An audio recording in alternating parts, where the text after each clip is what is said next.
Welcome back, gamers, to Top 10 Gaming. I'm your host, Johnny Rogers, and if you happen to be new here, we put out daily content on all things gaming related, so if you're down with that, then tap the subscribe button to see more.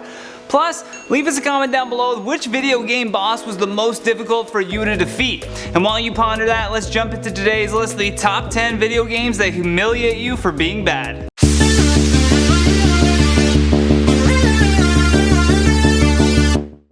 And at number 10, Bully. Bully is a legendary action-adventure game along the same lines as Rockstar's GTA, except in the place of guns and gangs are the ominous hallways of high school. Much like when a bully is caught stuffing a nerd into a locker in real life, the game also hauls you into detention when you get caught. If you happen to be so bad at that bully life that you get caught in the act every time, you'll be forced to do very tedious and menial tasks as punishment. Just like in real life, none of these consequences can be skipped and provide a good lesson in making sure that every crime has no witnesses.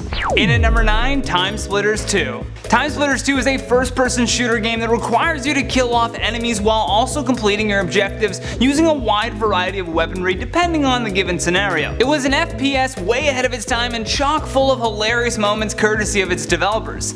In the game, there's a thing called the Monkey Assistant mode, which is there for the express purpose of humiliating you for being terrible at their game. If you manage to end up in dead last, a team of killer apes is unleashed to assist you like a kill streak in taking out the person who is doing the best. Even if you win though, it doesn't help knowing that a monkey could do a better job than you did. In at number 8, Ninja Gaiden Black. Part of the appeal of Ninja Gaiden Black is that its level of difficulty is unlike any other game. As such, there are a ton of ways that you can fail while supposedly being a ninja master. Although just because that's your title, the game does a terrific job of making sure that you earn it. However, if you die just 3 times in a row on their normal difficulty, they will completely humiliate you. After getting the game over screen, you'll be given the option to abandon the way of the ninja. This will still allow you to play, but in a much easier fashion than before. They also have the Ninja Dog mode, which forces you to wear a pretty purple ribbon for the entire game. Plus, the game's secondary character floats down and mercilessly mocks you for how bad you are at the game.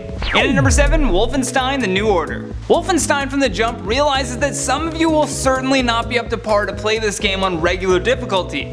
That's why they provide you with 2 very humiliating selections, but instead of just saying, easy mode or beginner mode, they say things like, "Can I play daddy?" and "Don't hurt me." The "Can I play" one actually shows you the protagonist wearing a baby bonnet while sucking on a pacifier.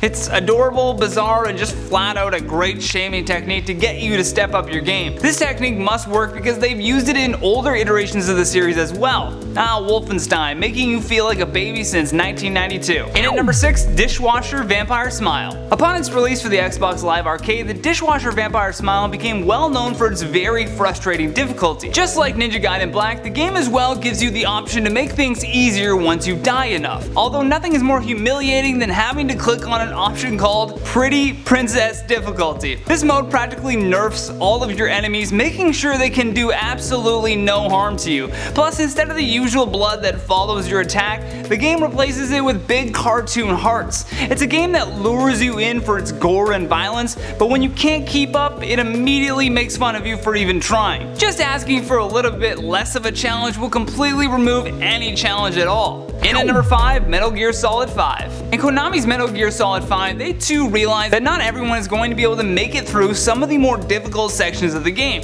And if you start playing poorly, they will offer you up the option of making things a little easier for yourself. Although this certainly does not come without its humiliation. Sure, you can take the easy way out, but for the entire level, including the cutscenes, you'll have to wear a chicken hat. Now, this doesn't sound so bad, right? Wrong. Not only does it drastically interfere with the more dramatic scenes, but your high score will be severely cut down. They don't care what the pre-planned cutscenes are either. If you choose to go on easy mode and don the infamous chicken hat, it can really turn a tragic scene into self-pity and just shame. In at number 4, Earthworm Jim. This game is no joke, but for those who are terrible at this now infamously difficult side-scrolling game, they certainly turn you into the butt of the joke. Within the game, to make things easier for you, they added what's called practice mode, and at the end of your painfully easy journey, the narrator will jump in to spend a little bit of time mocking you. He'll say things such as, "What a worm, playing on practice, eh?" This shame will ring through your speakers as the voiceover artist continues to rifle off all the facts that he knows about worms. Never has a celebration become so boring that you can't help but feel like a worm yourself for choosing practice mode. In at number 3, Contra 4. As you can tell from the majority of this list, there are a ton of developers who are sick and tired of people that are bad at video games and leap at the opportunity to concoct some imaginative ways to make you feel terrible for it. Contra 4 straight up ends the game early at stage 7 if you decide to take the easy road. They don't even allow you to see what else the story may contain past this stage, and on top of that they add insult to injury by humiliating you as well. A voice will chime in just to tell you that you will never see the end of the game on easy mode. In at number 2, Devil May Cry. This series is by far one of the greats at consistently humiliating those who are terrible at their games, and the result has more often than not really frustrated players. If you die at least 3 times, the game will offer up what is called Easy Automatic mode. It is entirely your choice as to whether or not you decide to take this game and save yourself some embarrassment, but we don't think you'll enjoy just how watered down they make it. Devil May Cry has this complexity to its combo moves that really adds to the fun of it, and in auto mode they strip all of that away. Plus some monsters won't even spawn, you're barred from unlocking some modes, and the only way to get out is to basically start the game from scratch. Last but not least, in our number 1 spot, Grand Theft Auto 5. Rockstar Games doesn't mess around with those who wish to cause trouble in their GTA 5 online world. They don't have time to suss out every individual who's performing poorly, and that's why they made an automatic mechanic where if you start doing bad things in their game, they put a dunce cap on your head and shove you into a server with other losers. This level of humiliation though is well earned, and it comes by way of dropping out of jobs mid-mission, being annoying to other players, and or destroying another player's car or personal property. It's an excellent shame tactic used to humiliate you in front of everyone else that's playing this game. It's a kind of negative feedback that good players really appreciate, and for that, Rockstar Games, we thank you oh so much. And that has been the top 10 video games that humiliate you for being bad. Thank you so much for watching. If you enjoyed this video, show us some love by tapping that like and subscribe button. Plus, let us know down in the comments below what your thoughts are on this list. And for more videos like this one, all you have to do is click that playlist on the screen. From Top 10 Gaming, I'm Johnny Rogers, and until next time, take care.